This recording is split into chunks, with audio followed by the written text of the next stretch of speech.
So, obviously, we have to ask about Izzy. He came on the cage. His words were really harsh on TV. I mean, what did you think of that? Yeah, I don't think about that. You know, if you look at his last performance against Whittaker, and if you look at my last performance against Whittaker, what happened? He couldn't finish Whittaker. It was a close fight, a very close fight. This wasn't a close fight. So I don't give a shit about what he says. At the end of the day, I saw him in that cage, and I could see, and he could see, what's going to happen when he steps in there with me.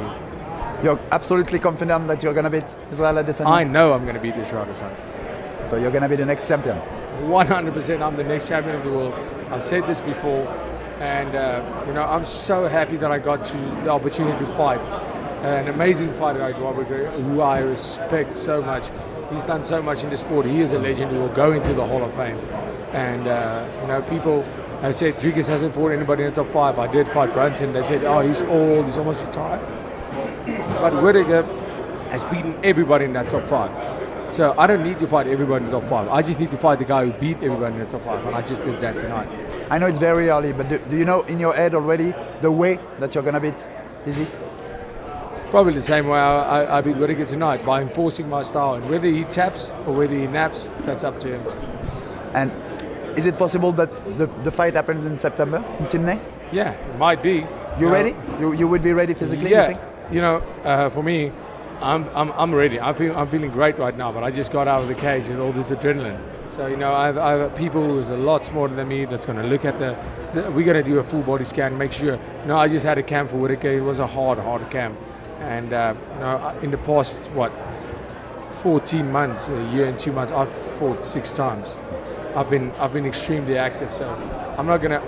Right now, I am undoubtedly the number 1 contender. There's no doubt that I am the number 1 contender. So I don't need to fight on anybody's terms but mine, especially not the champ's terms. You know, I'm gonna go out and I'm gonna be smart. I'm ready to fight right now. Like you see, I've never turned down a fight. I'm not gonna turn down a fight if I can fight physically. Like I said, if I'm physically possible. But right now, I'm not even thinking about that. I'm thinking about celebrating the warrior that Robert Whittaker is and celebrating the biggest victory of my career.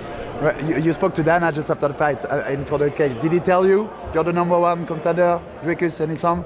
Dana White said that was an incredible performance and well done. That's what he said. So, but that's what he was thinking. And finally, we know you had that exchange of words with Izzy some weeks ago. We talked about that in our first interview this week. Then there's what happened tonight.